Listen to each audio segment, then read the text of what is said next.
آج Kuala Lumpur Malaysia میں پی آئی اے کا ایک طیارہ 777 ضبط کرنے کی اطلاع آئی اور پھر سوشل میڈیا پر اس حوالے سے بہت سی شور شرابہ شروع ہو گیا۔ پی آئی اے کے ترجمان کا اس حوالے سے کہنا ہے کہ جو آج ملیشیا میں طیارہ ضبط کیا گیا ہے پی آئی اے کا، اس کا کوئی لیزنگ کمپنی سے، جو ایک لیزنگ کمپنی تھی بیری گرین، اس سے کوئی گفت و شنید چل رہی تھی اور اس کمپنی نے کیس کیا ہوا تھا برطانیہ کی عدالت میں۔ اور اس حوالے سے وزیر اعظم صاحب کے مشیر جو ڈاکٹر شہباز گل صاحب ہیں، ان کا کہنا ہے کہ ملیشیا کا اس سے کوئی بھی ملیشیا حکومت کا لینا دینا نہیں تھا اور ان کے طیارے کو وہاں ضبط کرنے کا کوئی جواز نہیں تھا، جبکہ اطلاعات یہ ہے کہ وہی مقدمہ جو اس کمپنی نے جس سے یہ طیارہ لیزنگ پہ لیا گیا تھا، لیزنگ کمپنی جو پیری گرین کے نام سے ہے، اس نے وہی مقدمہ جو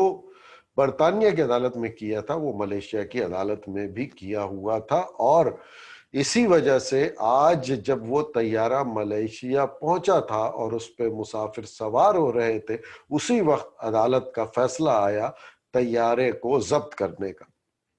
پی آئی اے کے ترجمان کا کہنا ہے کہ طیارے پہ مسافر سوار ہو چکے تھے اور اس کے بعد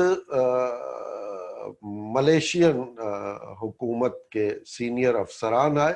اور انہوں نے اعلان کیا کہ طیارے کو ایئرپورٹ چھوڑنے کی اجازت نہیں ہے اور طیارے کو اپنی تحویل میں لے لیا۔ مسئلہ یہ درپیش ہے کہ جمعے کا دن اور اس کے بعد 2 چھٹیاں ہیں، لہٰذا اس مسافر جتنے بھی اس طیارے میں مسافر تھے وہ پریشان تھے۔ ابھی آخری اطلاع تک جو آخری اطلاع ہیں وہ یہ ہیں کہ وہاں پر انہیں سفارت خانے کی جانب سے، پاکستانی سفارت خانے کی جانب سے وہاں پر اعلیٰ حکام پہنچے ہیں اور مسافروں کے لیے کھانے وغیرہ کا انتظام کیا ہے، اور اب ایمریٹس ایئر لائن سے ان کو دبئی لایا جا رہا ہے اور غالباً 1:40 پر ان کو اس دوسری ایئر لائن سے اسلام آباد پہنچایا جائے گا۔ اب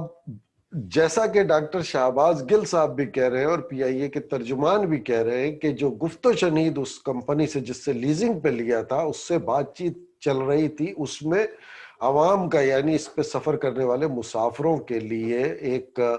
پیکیج تھا، یعنی ان کو ریلیف دینے کے لیے ایک پیکیج تھا جس پہ گفت و شنید ہو رہی تھی۔ تو سوچنے کی بات یہ ہے کہ جب حکام کے علم میں یہ بات تھی کہ لیزنگ کمپنی نے، جو پیری گرین کمپنی ہے، اس نے 2 ممالک میں یعنی ملیشیا میں اور برطانیہ کی عدالت میں مقدمہ دائر کیا ہوا ہے اور وہاں کیس چل رہا ہے، تو اس طیارے کو جو پچھلے 12 سال سے انہوں نے لیز پہ لیا ہوا تھا اور 6 مہینے سے کورونا کی وجہ سے یہ فعال نہیں تھا، تو اس کو ابھی فعال کر کے اس کی پرواز کرنے کی کیا ضرورت تھی، جب علم تھی یہ بات کہ 2 ممالک میں یہ عدالت میں مقدمے چل رہے ہیں اور وہ انہی دنوں میں چل رہے ہیں، اور ملیشیا میں ظاہر ہے حکام کے اور پی آئی اے کے اعلیٰ حکام کے بھی علم میں یہ بات رہی ہوگی کہ آج ملیشیا میں اس کیس کی سنوائی ہے یا فیصلہ آنا متوقع ہے۔ تو یہ اس طرح کیوں اس کو آپریٹ کر دیا گیا، یہ ایک سوال ہے، اور اس پر جلد سے جلد سفارتی کارروائی شروع ہونی چاہیے تاکہ یہ طیارے کا معاملہ، جو بہت ساری افواہیں گردش کر رہی ہیں کہ حکومت پہ سوالیہ نشان اٹھائے جا رہے ہیں اور باتیں کی جا رہی ہیں، اب حکومت کو اس کے واضح طور پہ وضاحت دینی ہوگی کہ اصل معاملہ کیا تھا، لیکن پہلے مسافروں کو ان کی منزلوں تک پہنچانا اولین ترجیح ہوگی۔